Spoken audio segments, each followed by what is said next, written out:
is Emma Moore. My favorite media to use would be watercolor. I like it for the versatility and the way that it moves. The things that inspire me would be nature, the things around me. I love trees and little creatures. Urban settings are really fun as well, playing neon lights off of a dark building.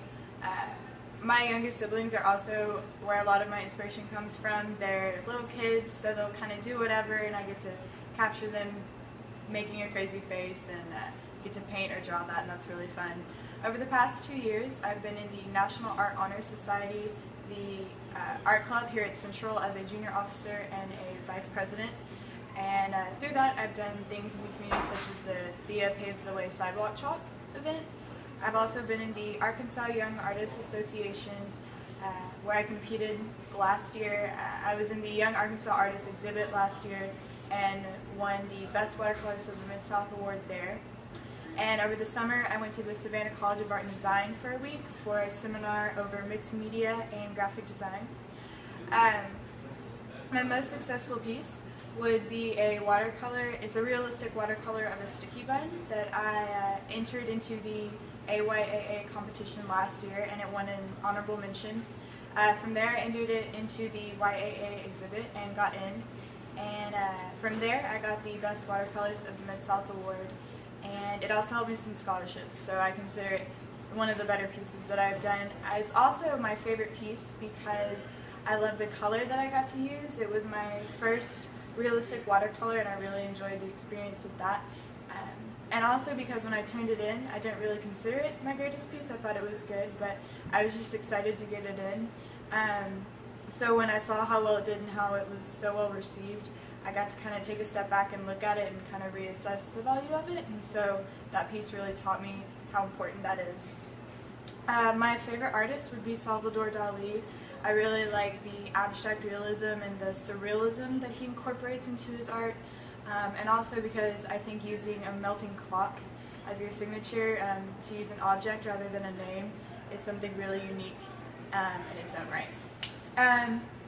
My first piece that I'm going to show you, this is something that I did earlier this year. It's watercolor and charcoal. And the thing I love about this piece is that when I did it, my art teacher, he poured all the black liquid watercolor over it. And at first I thought that it was ruined, but it turned out really cool, and he taught me that not to fall in love with what you do because you won't take risks on it. The next piece is also something I did earlier this year. It's a collage of brown paper, my lunch bag, and a couple different pieces of white paper with charcoal, pastel, and a little bit of ink. I took a light bulb and broke it, and so you've got the whole light bulb right here, and then the broken part is repeated throughout the piece. This is a piece I did earlier this summer. It's just a regular piece of plywood that I washed with brown acrylic. This part here is acrylic, this is gouache, and then these pieces are a broken ornament.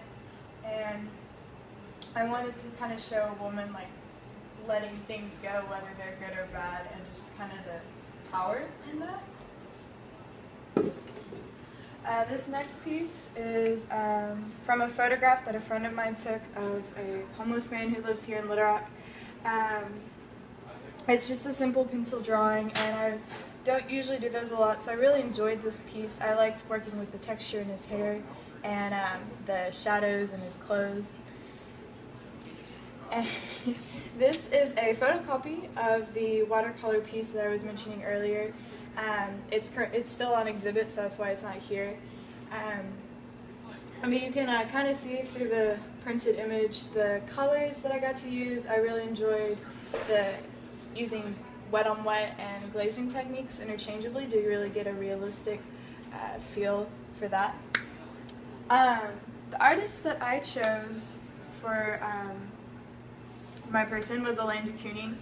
I was going through and I found that I really liked that, for one, she kind of focused on painting, which is something that I'm interested in. The first part of her career, she really focused on landscapes and using watercolor and still life, and those were beautiful, but for her later career, she kind of responded to the abstract era, and she was amongst artists like Jackson Pollock, and really got to take those influences and incorporate it into her own field. She was married to artist Willem de Kooning, and for most of her career she was kind of under his shadow, but towards the end she really got out of that and began doing her own solo exhibits. And they kind of had a tumultuous marriage, but they really fed off each other in good ways and bad. They never actually got divorced, they just separated. But you can see the influences that they had on each other through their art. One of the things I really love about her work is the dedication that she uses. One of my favorite pieces, and one of her most well-known pieces, was a portrait that she was commissioned for by the White House for JFK in 1962. And the initial portrait that she did, he was really restless and kind of wouldn't sit still, and so she couldn't get a very good sketch. So over the next year, she would watch him on the TV, and she would get newspaper clippings, and she would sketch him and spend all that time working on that piece, and it created this incredible portrait that really stands out in the line of presidential portraits. And I like the way that she really focuses on the strokes that she uses.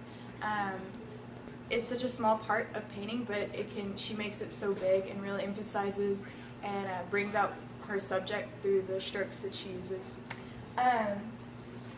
So this is a piece that I did as inspired by Elaine de Kooning. It is acrylic, gouache, cut paper, and water-soluble crayon on cardboard. And I sort of brought in these bright, kind of reckless strokes in the back, and then in her face a little bit as well. But I stuck mostly with paint because Elaine de Kooning did as well, and I really wanted to bring out my subject through the strokes that I use, similar to what de Kooning did as well.